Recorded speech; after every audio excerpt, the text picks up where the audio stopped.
Bonjour Eliane. Bonjour. Eliane Oumouiré. Je suis ravi, vraiment. Vous êtes une actrice franco-rwandaise. Hein. Vous avez émergé il y a quelques années avec un film polonais qui s'appelle The Bird Singing in Kigali. Et depuis, vous n'arrêtez plus. Vous avez vu forcément dans Augure de Balogi, dans plein d'autres films, jusqu'à la super production américaine Quiet Place Day One.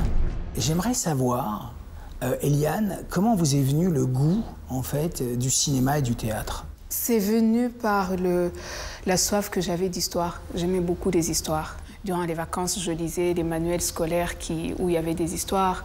J'ai lu la Bible. Au Rwanda? Au Rwanda, j'étais au Rwanda. Ouais. Et donc après, plus tard, j'ai eu un abonnement au Centre culturel franco-rwandais où j'allais lire. Et puis pour aller plus vite, c'est qu'une fois, mon prof de français au secondaire nous a donné un texte à jouer devant la classe. Et c'est à ce moment-là que la question a commencé à émerger, qu'est-ce que je veux faire plus tard. Et du coup, à un moment, j'étais dans ma chambre, je me suis dit, mais en fait, c'est ça que j'ai envie de jouer. Alors, ce qui est extraordinaire avec vous, c'est que vous êtes vraiment une actrice internationale. Vous avez quand même un spectre très, très large. Oui, j'ai une bonne surprise de tomber sur de beaux projets. Mais à chaque fois, on ne sait jamais. C'est ça ce qui est beau avec ce métier, c'est que c'est d'abord la rencontre avec l'équipe, avec le projet, avec l'histoire, avec les personnages. Et puis après, on ne sait pas où est-ce que ça va atterrir. Augure, on va le tourner au Congo et on ne sait pas que l'année suivante, il va être à un certain regard et il va avoir un prix et qu'après, il va représenter la Belgique aux Oscars. T'imagines que malgré tous les délires de maman, j'ai jamais osé hausser le ton ou même regarder d'un air sévère. Ici, on te dit, fais ça et tu le fais. Et c'est pas juste chez les moussosos, hein. C'est comme ça. Ici, ma sexualité, mes choix, ils seront jamais validés. Vous avancez vraiment coup de cœur là pour l'instant, c'est-à-dire que c'est vraiment des choses qui cristallisent chez vous, votre envie de raconter des choses. Il y a vraiment cette volonté d'incarner et de transmettre. Oui, complètement. Et puis de représentativité, parce que dans Augure, c'est de la représentativité. Pour mon personnage, Tchala, c'est le genre de personnage que je ne vois pas souvent au cinéma, de femmes africaines, mais du coup, là, dans ce contexte-là, congolaise, qui questionne et qui est hyper émancipée, je n'en vois pas souvent. Il a chopé des MST Sokon. Hein? Pourtant, il m'avait promis de faire gaffe. Promis de faire gaffe?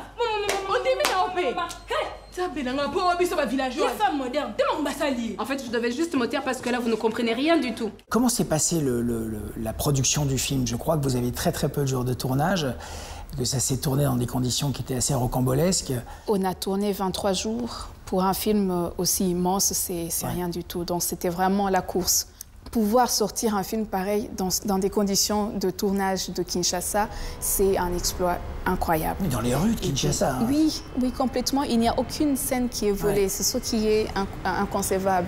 Et puis aussi, Balogi qui avait une disponibilité pour nous alors qu'il avait des scènes de je ne sais pas combien de centaines de gens à gérer. Et après, il rentrait à l'hôtel parce que du coup, on était tous logés au même endroit et on avait le temps de discuter des scènes qu'on allait faire le lendemain et du coup de répéter ensemble, surtout avec les jeunes de Kinshasa. Quand vous étiez enfant, il n'y avait pas de représentation rwandaise à la télé. Aujourd'hui, il y a quand même des gens qui ont la possibilité de faire changer les lignes. C'est vrai qu'on a besoin de se voir représenter pour pouvoir s'imaginer plus tard, se projeter dans le futur et même pouvoir chercher notre place et comment on se présente dans une société. Je ne pense même pas que c'est une sorte de revendication, mais juste de permettre qu'on puisse échanger, que je vienne en tant que Rwandaise et que je puisse te dire voici comment je conjugue mon nom au Rwanda et que vous puissiez me dire ok, voici comment on fait en Belgique. Et du coup, il y a un pont qu'on commence à construire ensemble. Et vous fondez aussi dans le cinéma international, c'est-à-dire qu'aujourd'hui, vous soyez en Pologne, en France ou aux États-Unis, il y a quelque chose qui se dilue complètement. Oui, complètement, on devient... Et du coup, il n'y a plus de frontières. C'est juste... je me considère comme un enfant vraiment du monde. I took risks. I don't want to know. Neither the risks, nowhere, no what, no how. This thing has the Army logo. This is not a headset. It's a bomb. Take this and get out of here. Comment vous passez de Planète B, par exemple, à Quiet Place Day One, par exemple? Comment ça se passe? On vous appelle comment? Oh, mais c'est vraiment des castings. Hein. Pour Planète B, j'étais partie pour un autre personnage. Ouais. Et la directrice de casting m'a regardée et m'a dit « Vous parlez anglais, c'est ça ?» Et puis elle me dit « Vous m'inspirez sur un autre personnage qu'on n'a pas encore casté. » Et ce personnage-là me correspondait en fait encore plus. This is what is called a cover-up. Cover-up. You did it. You did it. You found the pace. You found the pace. Yes, yes. Et puis après, un autre mail qui va venir du coup, par exemple, avec A Quiet Place, où je ne savais même pas. Vous ne connaissiez pas la licence? J'avais vu les films, mais dans le mail que j'avais reçu de demande de casting, ce n'était pas mentionné. C'était un autre nom qu'on avait mis, je pense que probablement pour protéger le produit. Comment vous voyez votre parcours évoluer? Pour le moment, je trouve beaucoup de plaisir à incarner des personnages. Donc je pense continuer sur ce chemin. Et puis surtout réalisatrice. J'aimerais beaucoup. Oui. Bravo. Je vous remercie beaucoup, Eliane. Merci beaucoup. Je vous souhaite le meilleur pour la suite. Très bien, merci. Merci beaucoup.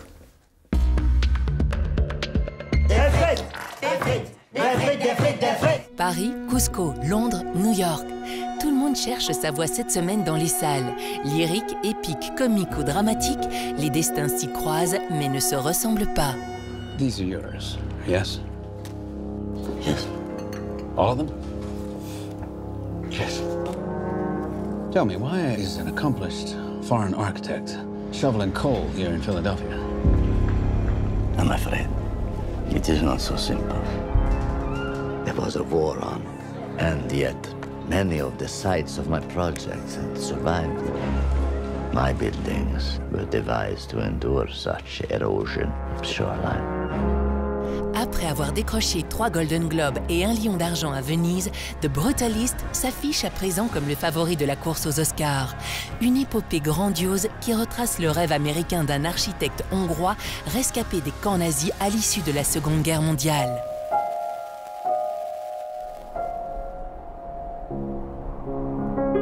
Chère tante Lucie, j'ai une nouvelle importante. Nous venons te rendre visite. Les Browns vont au Pérou. Tenez-vous prêts. Oh, il est presque là. Tante Lucie! Paddington! On est là! Tante Lucie! Je crains qu'elle ne soit partie pour une sorte de quête au fin fond de la jungle. Nous ne savons pas où elle est. 10 ans après le premier volet de ses aventures, Paddington embarque la famille Brown dans son pays d'origine, le Pérou. Les rues de Londres ont fait place aux sentiers escarpés du Machu Picchu sur les traces de tante Lucie, retraitée en Amazonie. Papa, le roi t'invite avec toute la famille dans son château en Angleterre. Dad, en Angleterre, on roule à gauche. Moi, je suis français, je roule à droite. C'est du suicide. Mais pas du tout, c'est du bon sens. Imagine, t'as un Français juste en face de nous, là, qui arrive, il sera sur sa droite. Donc là, accident évité. Voilà. Faut qu'on se mette à la culture anglaise. C'est ça, Big Ben. Avant le week-end chez les Windsor. Un petit coucou à ma commu. Coucou. Fuck you. Et si on remplaçait les frites par un bon fish and chips? Quand la famille la plus beauf de France rencontre la famille royale d'Angleterre, le choc culturel ressemble à un véritable séisme. Rendez-vous à Arsenal aux côtés du petit Gigi, sélectionné pour un stage de foot hors ligne. This is a clemency hearing for your conviction 25 to life. Since you've been in custody, you've been involved in a theater program. Gentlemen, let's go. I am Gladiator Goliath. I am Spartacus. I'm Prince Hamlet of Denmark. What part do you play? From time to time I do act, like we all do. So are you acting at all during this interview? Tirée d'une histoire vraie et interprétée par une majorité d'anciens prisonniers, cette chronique attachante relate le quotidien d'un détenu incarcéré à Sing Sing pour un crime qu'il n'a pas commis. Une ode sensible et juste aux vertus thérapeutiques du théâtre.